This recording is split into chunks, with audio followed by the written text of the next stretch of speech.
जय हिंद साथियों। आज मैं किसी व्यक्ति विशेष पे बात नहीं करूंगा। आज मैं उन मुद्दों पे चर्चा करना चाहता हूं, आपसे बात करना चाहता हूं जो मुद्दे हमारे देश के भविष्य से जुड़े हैं। और इन मुद्दों को खास करके अगर हम देखें तो सबसे पहले ये प्रतिक्रिया मुझे क्यों देनी पड़ रही है, तो जरा इन मोहतरमा को सुनिए, ये क्या क्या रही हैं, सुन लीजिए जरा। अभी आजकल हो गए हैं स्टार टीचर्स, यूट्यूब वाले स्टार टीचर्स जिनको कुछ जानना ना कौड़ी। ये कह रही हैं यूट्यूब वाले स्टार टीचर जिनको कुछ जानना न कौड़ी, यानी दो कौड़ी की, जबकि ये खुद दो कौड़ी के पत्रकार हैं। आगे देखते हैं। कभी ब्लैक बोर्ड लेकर कुछ एक्सप्लेनर बनाते हैं, खाली व्यूज बटोरते हैं, उटपटांग ग्रैब्स लिखते हैं और उसके बाद से अपने आप को इतना महारथी समझने लगते हैं कि कुछ लोग उनको फॉलो करने लगते हैं।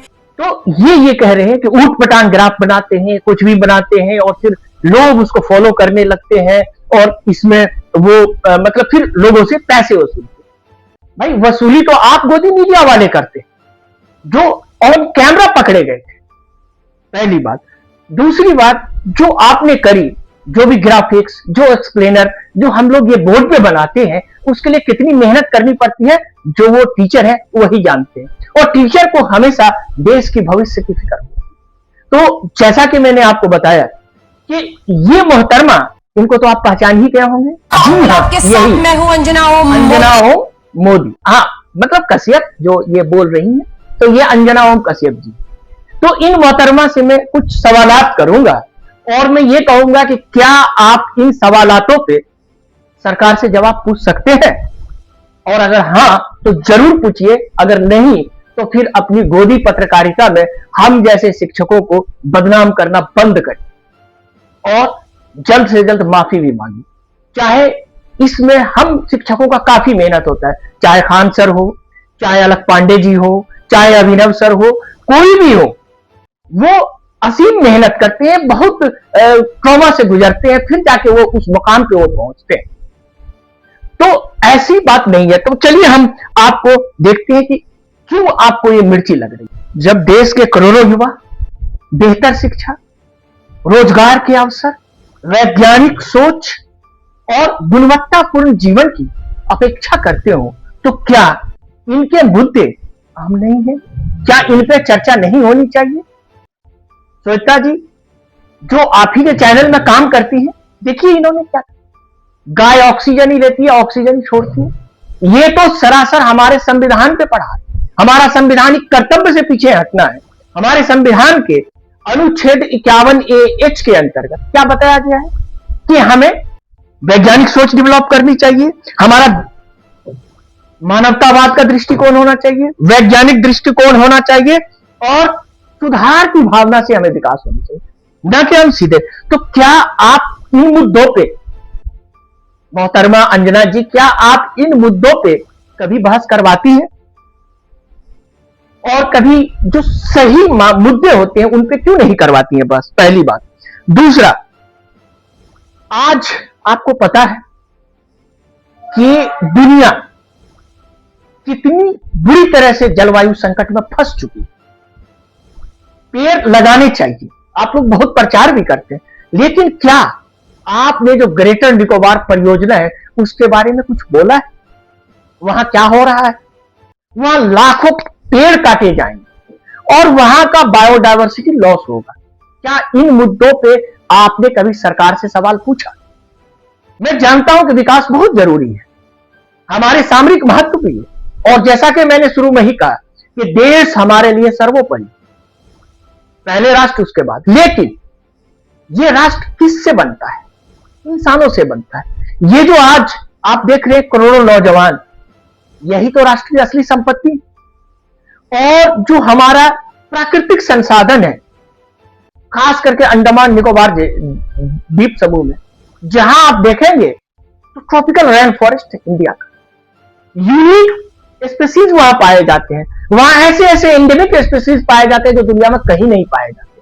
क्या इन मुद्दों पे आपने कभी सरकार को घेरा है कि हमारा ग्रेटर अंडमान का कोरल रीफ नहीं कटना चाहिए, वो समाप्त नहीं होना चाहिए? सरकार जो चालाकियां कर रही है उस पर आपने कभी ध्यान दिया है?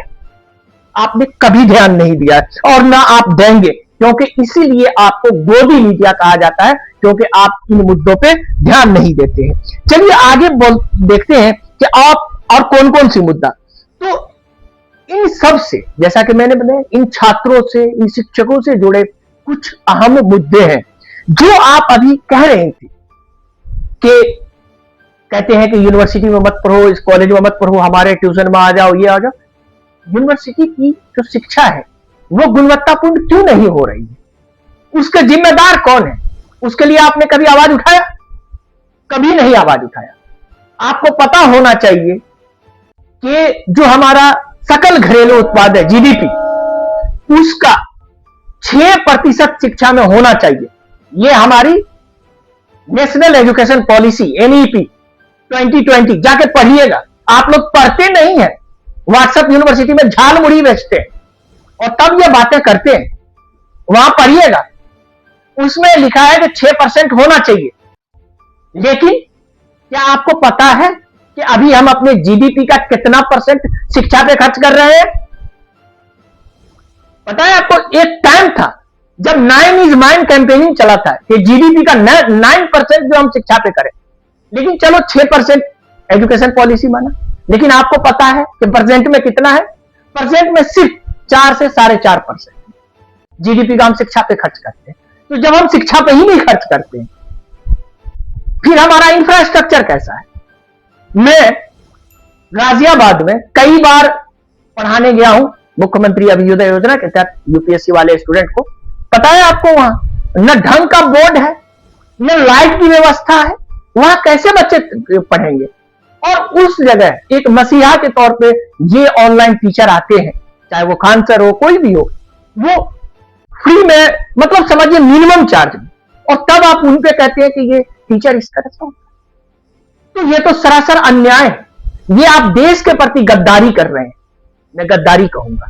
ठीक, और आगे चलिए, आगे मैं आपको बताता हूं कि आपका विकास क्या होना चाहिए और किन मुद्दों पे होना चाहिए।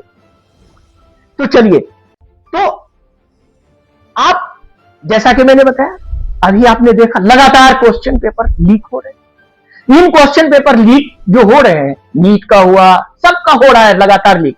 आप इस पे कभी कोई सार्थक चर्चा किया? ढंग का चर्चा किया? सरकार से घेरा?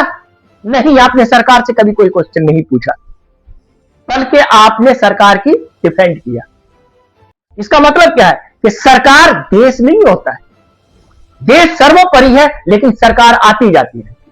आपको याद होगा माननीय अटल बिहारी वाजपेयी जी ने क्या कहा था कि सरकारें आती जाती रहेंगी, देश रहना चाहिए, राष्ट्र रहना चाहिए। और हमारा राष्ट्र और देश पर जब संकट आएगा तो मैं भी बोलूंगा और सारे शिक्षक बोलेंगे। तो पहली बात, तो जैसा कि मैंने बताया अभी आपको, हम कुछ सवाल आपसे पूछना चाहते हैं कि आप जब अभी इसी वीडियो में बोल रही थी कि यूनिवर्सिटी और कॉलेज वाले को कहते हैं कि भाई ट्यूशन पे आ जाओ, तो कुछ सवाल मैं आपसे पूछना चाहता हूं। सवाल नंबर 1, हमारे विद्यालयों की स्थिति क्या है पूरे भारत में, बताएंगे आप? सवाल नंबर 2, हमारे विश्वविद्यालय की वैश्विक रैंकिंग क्या है? जो ग्लोबल रैंकिंग होता है, जो रिपोर्ट आती है, आप तो कभी रिपोर्ट पढ़ते नहीं होंगे, सिर्फ आपको बना बनाया मिलता है। हम जैसे शिक्षक रात रात भर जाग के पूरे रिपोर्ट पढ़ते नहीं होगा तो आप हमारे YouTube चैनल पे देख सकते हैं कितना रिपोर्ट और इंडेक्स मैंने इस साल अभी यूपीएससी के बच्चों के लिए दिया। ठीक है, तो चलिए आगे चलते हैं। उसी तरह से जो हमारा रिसर्च है, ठीक है, जो हमारा रिसर्च एंड इनोवेशन, जिसको कहते हैं हम शोध और नवाचार, इसमें हमारा देश किस रैंकिंग पे है? हमारा देश को जब विश्व गुरु बनना है तो इसमें आगे बढ़ना पड़ेगा या नहीं बढ़ना पड़ेगा? आप बताइए, इसमें कौन से रैंकिंग पे है हमारे? कुछ % भी नहीं है। आपको पता होना चाहिए, यह रिपोर्ट भी मैं आपको बता देता हूं, यह शिक्षक ही आपको बताएगा और कोई नहीं बताएगा। 67% रिसर्च एंड इनोवेशन चाइना से होता है। अमेरिका पीछे हो गया है। अमेरिका में तकरीबन 18 से 20%, 67% हो गया, बाकी 10% में पूरे वर्ल्ड है, और इंडिया 0 में भी पॉइंट में होगा। तो आपने कभी ग्लोबल रिपोर्ट नहीं पढ़ा, तो आप क्या बात करेंगे? किस तरह से टीचर से आप बात करते हैं? हमको ये बोलना पड़ रहा है, ये सवाल पूछना पड़ रहा है, क्या इन सवालों पे आप कभी हल्ला बोल करेंगे? उसी तरह से और मैं बताता हूं, खास करके शिक्षक प्रशिक्षण को क्या महत्व दिया गया है बताइए। शिक्षक को प्रशिक्षण देने के बजाय आप गांव में जाएंगे, स्कूल में जाएंगे तो उसको कभी जनगणना गिनने पर, कभी भूसा लाने पर, अभी यूपी का आपने देखा होगा कि जानवरों के लिए, गाय के लिए भूसा लाओ, ये टीचर का काम होता है। आप इस तरह के काम टीचर से करवाते हैं। ठीक, उसके बाद ग्रामीण और शहरी शिक्षा के बीच में इतना अंतर क्यों है? माफ कीजिएगा, मैं दिल्ली में रहता हूं, बेशक कई सालों पहले दिल्ली से आया, लेकिन अभी भी जो ग्रामीण इलाके के हालात हैं वो बद से बदतर है। ठीक, तो ये प्रश्न, अगर इन प्रश्नों पे आप मुद्दे पे उठाएंगे तो मैं यकीन के साथ कहता हूं कि आगे आने वाले 25 साल में हमारा देश विश्व गुरु होगा, विकसित भारत होगा। क्योंकि जो देश विज्ञान शिक्षा को अपनाया है वही आगे बढ़ा है, वही विकसित हुआ है। इसमें मैं एक चीज और ऐड करना चाहता हूं। पहली बात, विकास किसको कहते हैं? आप लोग विकास विकास विकास करते रहते, पता है आपको विकास की क्या होता है? आपने पुल बना दिया, रोड बना दिया, सड़क बना दिया, आपने कहा विकास हो गया। साफ पुल बनाएंगे, कुछ सालों बाद धड़धड़ा के गिर जाए। आपने देखा कितना पुल गिरा आपका? असली विकास वहां के मानव विकास होता है, जिसको आपने जितना इंपावर करेंगे यूथ को, उतना आपका देश तरक्की करेगा। आज आपको पता है, आप चाइना को कहते हैं बड़ी इकोनॉमी, चाइना से हम लड़ नहीं सकते। क्यों नहीं लड़ सकते? क्योंकि चाइना ने अपने यूथ में इन्वेस्ट किया। जब यूथ इनोवेशन और आइडिया लाएगा, फिर वो पूरा दुनिया में नाम कमाएगा, पूरा दुनिया में उसका नाम का परचम लहराएगा। तो इन मुद्दों को आप रखिए और तब आगे जाने वाले। तो चलिए शिक्षा के निवेश को समझिए। पहली बात, शिक्षा कोई निवेश नहीं है।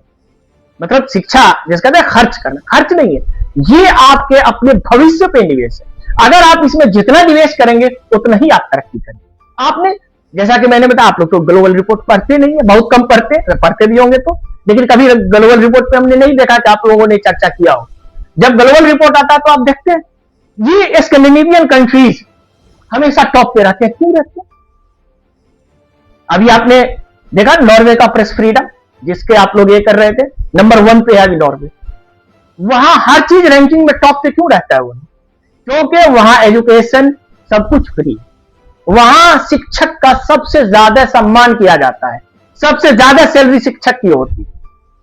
आपको नहीं पता है तो चलिए, तो खैर हम जैसे शिक्षक जो आईएएस मेंटोर भी है, हम लोग कई लोगों को सिविल सर्विस पे पहुंचाया है। आपने जामिया का नाम सुना होगा, आरसीए में, मैं वहां भी पढ़ाया हूं, वहां से कितने आईएएस निकलते हैं आपको पता ही है। लेकिन सवाल ये नहीं है कि मैं आईएएस को निकालता हूं या बनाता हूं। एक शिक्षक जो सच्चा शिक्षक होगा वो सच्चा देशभक्त होगा, क्योंकि एक देशभक्त शिक्षक ही देश को आगे ले जा सकता है। और मैं इसीलिए कहता हूं, तो चलिए कुछ मैं आपको लास्ट में सलाह दे देता हूं। भारत का भविष्य शोर में नहीं है। ये जो आप शोर करते हैं डेली हल्ला बोल में, हिंदू मुस्लिम हिंदू मुस्लिम हिंदू मुस्लिम करके पूरा देश का चौपट कर दिया आपने विदेश नीति। उसी तरह से अंधविश्वास नहीं, वैज्ञानिक सोच होनी चाहिए। ये नहीं कि गाय की महिमा, गाय ऑक्सीजन छोड़ती है, ये सब नहीं, फैक्ट के आधार पर होना चाहिए, साइंटिफिक होना चाहिए कि अगर एड्स की कोई वैक्सीन निकल रही है तो कैसे निकल रही है, नया ब्लड ग्रुप खोजा गया तो कैसे खोजा गया है, कैंसर की कोई नई दवा आई है तो कैसे आई है, नैनो टेक्नोलॉजी में क्या हुआ है, इस पे आपको करना पड़ेगा। ठीक, दूसरा, और सतही बहसों से नहीं, राष्ट्रीय विमर्श से चलिए। ये जो आप ऊपर हिंदू मुस्लिम इधर उधर करके आप लोग भटका देते हैं, जनता को भटका देते हैं, क्योंकि नेता तो ज्यादातर नेता पढ़े लिखे हैं नहीं, डिग्री खरीद ली है, मैं तो जानता हूं सारे नेता। तो इसका मतलब यह हो गया कि आप जनता को मुद्दा से भटकाते हैं, गंभीर विषयों पर चर्चा नहीं होती है कि हमारा देश अगर विश्व गुरु बनेगा, 2047 तक विकसित भारत बनेगा, तो कैसे बनेगा, ऐसे हालत में बनेगा। उसी तरह से मैं सिर्फ इतना ही कहता हूं, और मैं अपने जितने भी शिक्षक साथी हैं उनसे भी कहता हूं कि सब यूनाइट हो जाएं, और इनको करारा जवाब दिया गया है, और हम भी दे रहे हैं और सारे लोग दे रहे हैं, खान सर ने भी दिया, सभी लोगों ने दिया। तो चलिए, मैं अपने छात्रों से भी कहता हूं कि जितने भी हमारे छात्र ये सुन रहे हैं वो अकेले नहीं है, सारे शिक्षक आपके साथ हैं, चाहे वो पेपर लीक हो, कुछ भी हो, ईमानदारी से आप डटे रहना। और जब आप ईमानदारी का दामन पकड़ोगे तो आप कभी असफल नहीं होगे, सफल होगे। और सरकार को झुकना पड़ेगा, इस मीडिया को झुकना पड़ेगा, क्योंकि हमारा देश महान था, महान रहेगा, और इसी पर मैं आगे कुछ नहीं कहूंगा। चलिए, आप सभी ने इस वीडियो को देखा, आप सभी का बहुत तहे दिल से शुक्रिया। फिर से एक बार जय हिंद।